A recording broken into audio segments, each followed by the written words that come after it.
अस्सलामु अलैकुम वरहमतुल्लाहि वबरकातुह।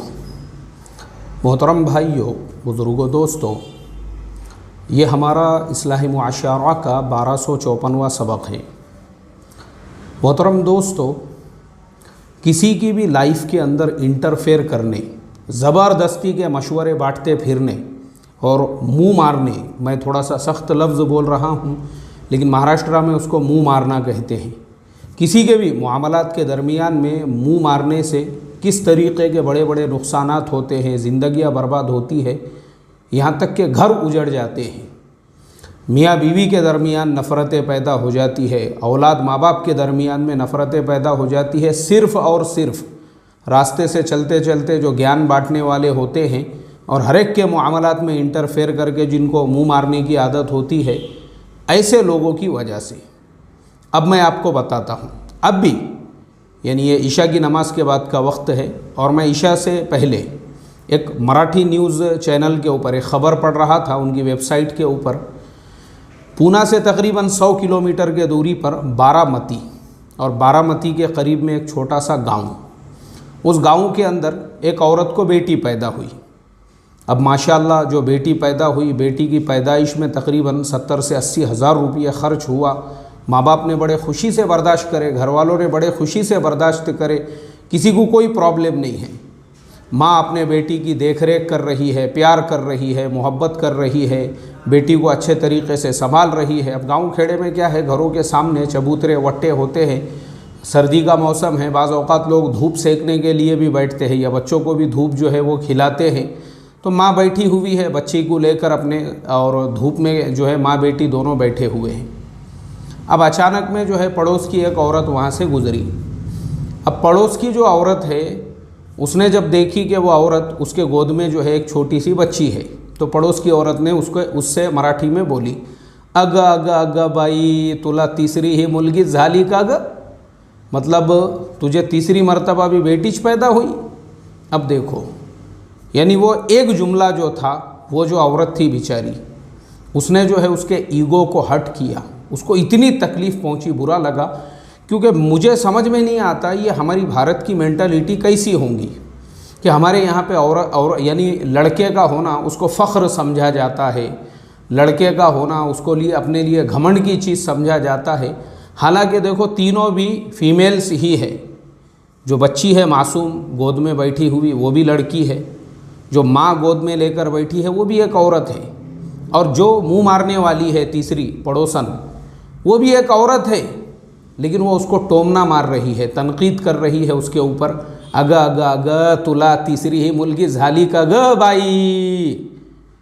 ये जुमला जब उस औरत ने सुनी जिसको बच्ची पैदा हुई थी, गुस्से के अंदर, यानी उसको अपने, पता नहीं, मेरे को तो पता नहीं है, ये अभी औरतों की फीलिंग होंगी कि जिस औरत को बच्चा पैदा होता है यानी लड़का पैदा होता है तो शायद उसको ज़्यादा सम्मान, मान सम्मान ऐसा समझा जाता है, और बेटी पैदा होने वाली को जो है उसको हिकारत की नज़र से देखा जाता है। और बेचारी जो है, हालांकि तीनों भी औरतें ही है, लेकिन उसने जो है एक औरत के बच्ची पैदा होने के ऊपर जो टोमना उसको दिया, उसको इतना बुरा लगा। गुस्से के अंदर, जब दोपहर के वक्त में कोई नहीं रहता, उमूमन गाँव के लोग खेती बाड़ी में काम करने के लिए जाते हैं, उसने अपनी वो छोटी मासूम बच्ची जिसको पैदा होकर सिर्फ 1.25 महीना हुआ था, उसको पानी के हौज़ में उसने डुबो दिया और उसकी आवाज़ कोई ना सुने उसका ऊपर से ढक्कन ही लगा दिया। किसने? उस माँ ने, जिसने आज से सिर्फ 1.25 महीने पहले उस बच्ची को पैदा किया था, जिसको जन्म दिया था, उसी माँ ने अपने हाथों से अपनी बेटी को जो है पानी में डुबो दिया। अल्लाह हिफाजत फरमाए। किस वजह से? सिर्फ एक बाहर की फालतू औरत, एक मुंह मारने वाली, रास्ते से गुजरने वाली, जिसके खुद के घर में खाने जवारी बाजरी नहीं होगा, दाल चावल के वांदे होंगे जिसके खुद के घर पे, जिसका खुद का मर्द जो है पता नहीं दारू पी के किधर पड़ा हुआ होता होगा, उसका छोड़ के, अपने घर का जो है छोड़ के दूसरे के घर में वो बेचारी को बच्ची पैदा हुई, टोमना मार के चले गई। और वो बेचारी बच्ची की जो माँ थी, इतना बुरा लगा उसको कि उसने अपने हाथों से, आप सोचो, जिस बच्ची की पैदाइश पे माँ ने 70 से 80 हज़ार रुपये खर्चा करी, उसको जब बुरा नहीं लगा, लेकिन एक औरत ने उसके ऊपर जब तनकीद की और उसको निशाना बनाया, उसको इतना बुरा लग गया वो चीज़ जो है उसके इतना, यानी पता नहीं उसके अंदर ऐसी कौन सी निगेटिविटी थोड़ी ही देर के अंदर पूरी तरह से भर गई कि वो अपने ही बेटी की दुश्मन बनकर उसने अपनी बेटी को पानी के अंदर डुबो दिया, उसकी जान ले ली। तो पता क्या चला, पूरी स्टोरी का जो मोरल है, जो खुलासा है इसका, वो यही है कि बहुत सारे लोग, उनको अपने घर के अंदर अपने दाल चावल से ज़्यादा इस बात की फ़िक्र होती है दूसरे के घर से जो है बिरयानी की खुशबू क्यों आ रही है। अल्लाह हिफाजत फरमाई। और ज़बरदस्ती दूसरों के घरों में, दूसरों के मामलात में, दूसरों की चीज़ों में मुंह मार कर उनकी ज़िंदगियों को कैसे बर्बाद करना है, ये वाक़या हो गया। अब मैं आपको दूसरा वाक़या सुनाता हूँ। ऐसे ही मुंह मारने वालों की वजह से ज़िंदगियाँ कैसे बर्बाद होती हैं। एक औरत, उसको भी बच्चे की पैदाइश हुई, उसके यहाँ पे भी बच्चे की विलादत हुई। अब पड़ोस की औरत गई उसका बच्चा देखने के लिए, वो औरत को देखने के लिए, और उसने उस औरत से कहा, बोले आपको बच्चा पैदा हुआ तो आपके शोहर ने आपको क्या गिफ्ट दिए? उसने बोली नहीं, मेरे शोहर ने तो कोई गिफ्ट नहीं दिए। अरे अरे अरे अरे अरे अरे, बोले ऐसा कैसा शोहर है, बच्चा पैदा होने की भी खुशी नहीं है उसको? क्यों? बोले क्या हो गया? नहीं, जब मुझे बच्चा पैदा हुआ था, ये मेरे शोहर ने बोले मुझे 1.5 तोले की अंगूठी लाकर दिया था गिफ्ट में, हदिये में, खुशी के मारे कि मुझे बच्चा पैदा हुआ है। वो खुशी के अंदर 1.5 तोले की सोने की अंगूठी लाकर दिया, बोले मेरे शोहर ने मुझे। अब वो जो औरत थी आ गई टेंशन में, इसने उसको पूरी तरह से चार्ज कर दी।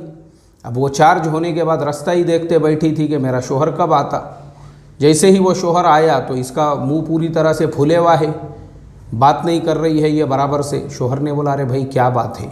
अब क्योंकि शोहर भी जो है बेचारा थका हारा दिन भर ऑफिस में काम करता था, शाम के वक्त में जो है वो सीधा हॉस्पिटल जाता था। गया वो वहाँ पर, भाई क्या बात है, आज जो है आपका मूड ज़रा चेंज लग रहा है, मिजाज थोड़ा सा बदला हुआ लग रहा है। तो वह औरत जो है उसने डायरेक्ट रोना शुरू कर दी। अरे भाई रोने की क्या बात है, समझ में नहीं आ रहा। बोले मुझे, बोले दुनिया में और भी औरतों के शोहर है, मर्द है जो अपनी बीवियों से टूट कर मोहब्बत करते हैं। अरे तुम है, बोले तुम, ना तुमको मेरी परवाह है ना बच्चे की परवाह है। तुम बताओ ना, आज शादी हो के इतने साल हो गए, इतने दिन हो गए, तुमने मेरे वास्ते कौन सा खैर खाही का मामला करे?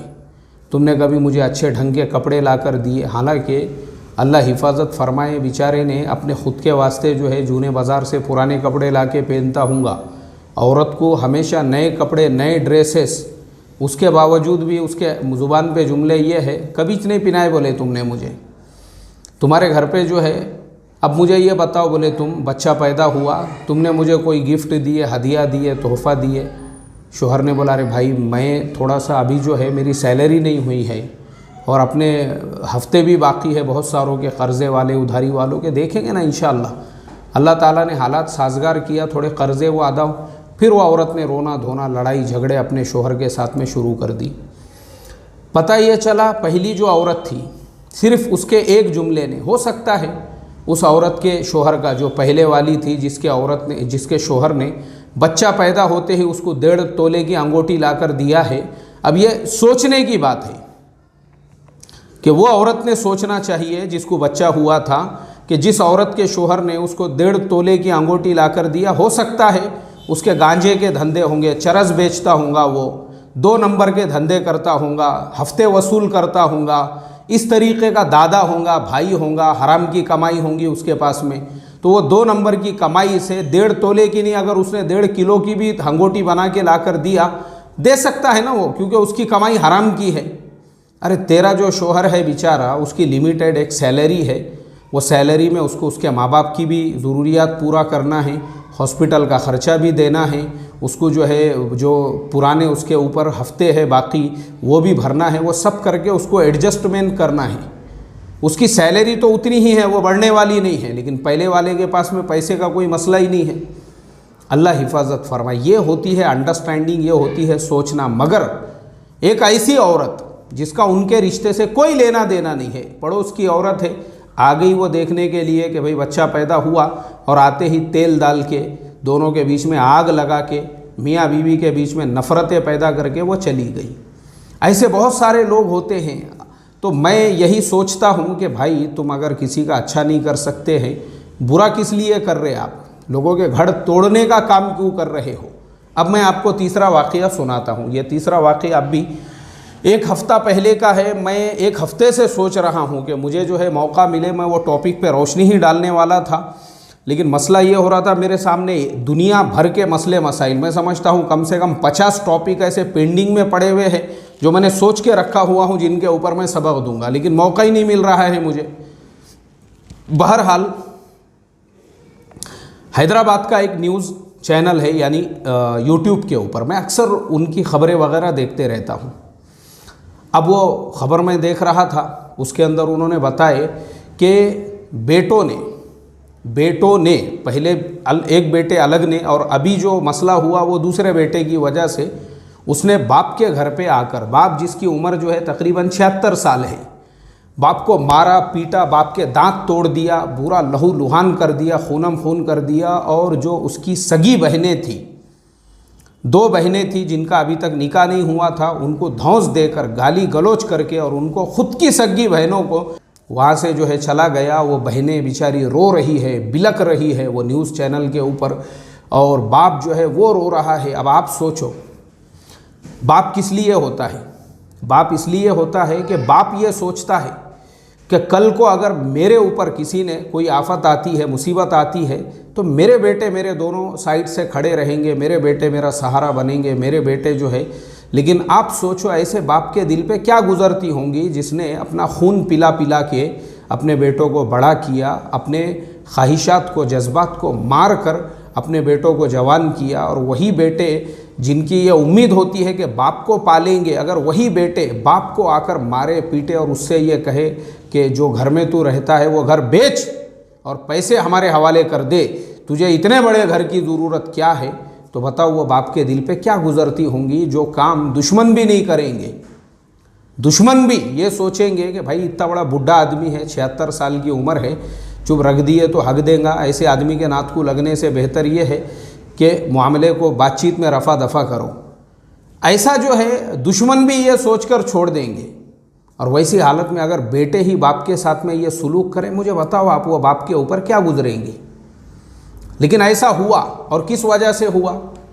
सिर्फ इस वजह से हुआ कि एक औरत ने बाप बेटों के बीच में, जो जनाब की बीवी थी, बाप बेटों के बीच में नफ़रत का बीज बोने के लिए बोले देखो तुम्हारे बाप का जो घर है ना, अगर तुमने अब्बी से अपने नाम पे करके नहीं लिए या कुछ उसका नहीं किए, हाँ बाद में वो दोनों जो छोकरियाँ हैं वो कब्ज़ा करके बैठ जाते उसके ऊपर, तुम्हारे हिस्से में तो कुछ भी आने नहीं देते वो, नहीं तो फिर बड़े मियाँ जो है बेच देंगे घर दोनों की शादी के लिए। फिर अपना क्या है, तुमको क्या मिलने वाला है?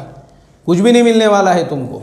फिर उसने पूरी तरह से चार्ज कर दी वो आदमी को, पूरी तरह से फुल चार्ज होके जनाब पहुंच गए बाप से ही झगड़े करने के लिए कि घर बेचो और हमारा हिस्सा हमको दो। हालांकि शरई एतबार से मैं इस मसले पे कम से कम 10 से ज़्यादा असबाग दे चुका हूँ और मेरे इसके ऊपर मसाइल मैंने बयान किए हुए हैं कि कुरान और हदीस की रूह से औलाद को ज़िंदगी में बाप से हिस्सा मांगने का कोई हक़ नहीं है।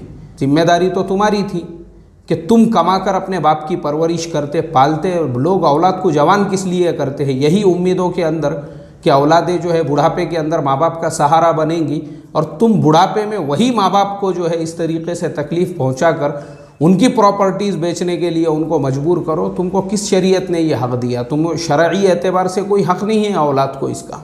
लेकिन मैं ये मैसेज तमाम औलादों तक पहुँचाना चाहता हूँ, और बुज़ुर्गों को तो मैं हमेशा ये नसीहत करता हूँ कि अपनी ज़िंदगी में कभी भी अपना 1 रुपया भी अपने बेटों को नहीं देना। आपकी ज़िम्मेदारी थी, आपने उनको पढ़ाई लिखाई जवान किए, अब उनका काम है वो कमाए अपना घर वगैरह चलाए, आपकी ज़िम्मेदारी नहीं है। बिल्कुल नहीं देना। अपने पैसे बैंक अकाउंट में रखने का, प्रॉपर्टी सब रखने का, जैसी कि वैसी सब किराए से देने का, और बादशाहों के जैसी ज़िंदगी गुजारने का। मैं हमेशा बुज़ुर्गों को ये कहता हूँ, पता नहीं बुज़ुर्गों की थिंकिंग क्यों ऐसी होती है, जो ज़िंदगियों में ही बेटों के हवाले पूरी प्रॉपर्टीज़ बांट देते हैं। और बाद में जो है एक बड़े मियाँ मुझे मिले थे मुंडवा कॉर्नर के इसके ऊपर, सिग्नल के ऊपर, मैं जुम्मा पढ़ा के जा रहा था, 80 साल की उम्र है और रिक्शा चला रहे हैं। बोले मुझे जितने भी पैसे पेंशन के मिले थे, नौकरी गवर्नमेंट एम्प्लॉय थे किसी ज़माने में, बेटों में तकसीम कर दिए। 4 बेटे हैं माशाल्लाह, चारों अच्छे कमाने वाले सब करने वाले हैं। बड़े मियाँ 80 साल की उम्र में भी रिक्शा चला रहे हैं और जो है औलादे अय्याशियाँ कर रही है, जिन औलादों को पूरा अपना नौकरी का जो आया हुआ पैसा बांट दिए थे, अल्लाह हिफाजत फरमाए। तो इसके लिए ये तीनों वाक़यात जो मैंने सुनाया हूँ वो यही कि आपकी ज़िंदगी में भी इस तरीक़े से जो कोई मुँह मारे और बाप बेटों के बीच में या मियाँ बीवी के बीच में या आपकी औलाद के दरमियान में इस तरीक़े से कोई भी जुमला कहे, उनके जुमले पे आप गौर मत करो। ऐसे लोगों को अवॉइड करना, इग्नोर करना सीखो, तो ज़िंदगी में कामयाब आपके कदम पे कदम चूमेंगी। और ऐसे फालतू लोगों को अगर आप जो है इनकी बातों पे ध्यान दोगे, तवज्जो दोगे, तो जीना मुश्किल हो जाएगा आपका। अल्लाह हिफाजत फरमाए और अल्लाह ताला हमको कुरान और हदीस पर अमल करने वाला बनाए और औलादों को अपने माँ बाप की कदर करने वाला बनाए। अस्सलामु अलैकुम व रहमतुल्लाहि व बरकातुहू।